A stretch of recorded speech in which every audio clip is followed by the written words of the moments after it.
आज वह शुभ घड़ी आ गई है जब मायके वालों को बेटी की याद आ गई है, इसलिए दामाद के साथ पग फेरे पर बुलाया है।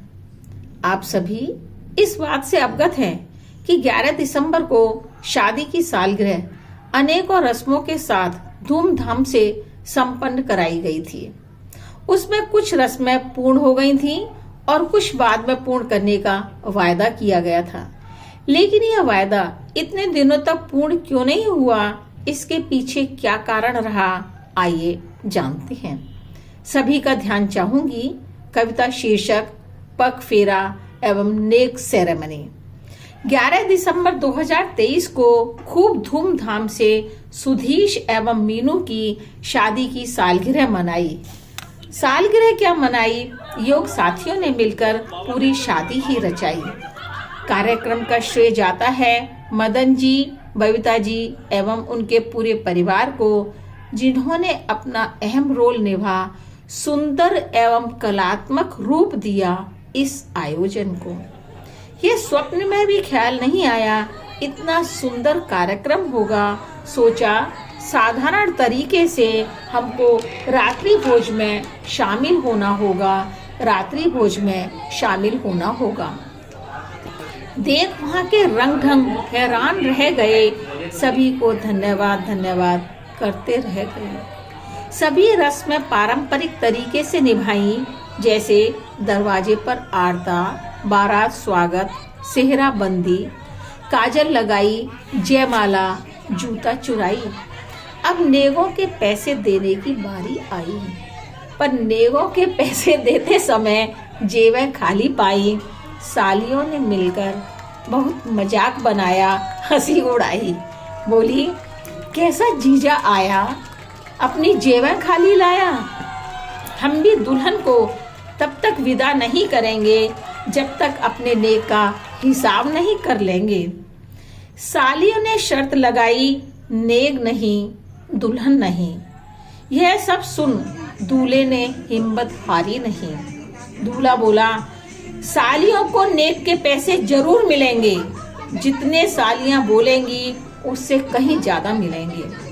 दूल्हा आगे क्या कहता है, बेटों से कहे पेटीएम करा दूंगा, रिजर्व बैंक वाला पैसे भेज देगा, आर्मी वाला कहेगा पापा चिंता ना करो, विस्की की बोतलें भेज दूंगा, विस्की की बोतलों का ढेर लगा दूंगा। यह सुन सालियां बोली, तब आर्मी वाले मेजर साहब ही अम्मा को ले जाएंगे, तब बेटे ही अम्मा को ले जाएंगे। प्यारे जीजा जी, आप तो यूं ही मुंह ताकते रह जाएंगे। सोचा पग फेरे पे यह रस्म निभाएंगे, नहीं पता था मायके वाले बुलाना ही नहीं चाहेंगे, बुलाना ही भूल जाएंगे। बेटी की माँ पग फेरे के लिए क्या कहती है, अच्छा हुआ मेरे घर से बला टली, मैं तो शादी करके फ्री हुई, मैं तो शादी करके जिम्मेदारियों से फ्री हुई। ना आज तक पग फेरा हुआ, ना ही नेक रस्म का कर्ज अदा हुआ। फिर भी कई बार कहा पग फेरे के लिए कब बुलाएंगे, ज्यादा परेशान नहीं करेंगे, ना ही ज्यादा दहेज डिमांड बताएंगे। पग फेरे का ऐसा डर मन में बैठा लिया, मायके वालों तथा सालियों ने योग स्थल पर आना ही छोड़ दिया।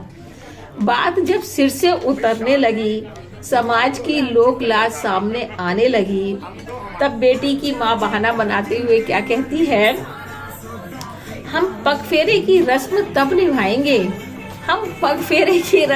निभाएंगे, दामाद जी खुशखबरी जब सुनाएंगे। प्रत्युत्तर में दामाद जी बोले, सासू माँ और सभी ससुराल वालों की इच्छा पूरी करता हूँ। जो खुशखबरी सुनना चाहते थे उसका राज खोलता हूँ, अब राज खोलने की घड़ी आ गई है, नेक रस्म जो उधार रह गई थी निभाई जा रही है। तब जाकर पगफेरे की रस्म पूर्ण हुई, मेरी भी सालियों के कर्ज से मुक्ति हुई, मेरी भी सालियों के कर्ज से मुक्ति हुई। श्री मदन एवं बबीता जी, श्री अनिल एवं रविता जी, श्री महेंद्र एवं अनीता जी, पुत्र मोहित, चिराग, पीयूष एवं पुत्रवधू निशा का पुनः पुनः शुक्रिया। इतना शानदार कार्यक्रम आयोजित किया, नहीं कर पाएंगे जीवन भर कर्ज अदा, नहीं कर पाएंगे कभी भी कर्ज अदा, नहीं कर पाएंगे जीवन भर कर्ज अदा, नहीं कर पाएंगे कभी भी कर्ज अदा। अरे मैं सबसे महत्वपूर्ण रोल निभाने वाले का धन्यवाद करना ही भूल गई। क्या आप गैस कर सकते हैं? नहीं तो चलिए मैं ही बता देती हूँ, वह है हमारी नन्ही राजकुमारी सनाया।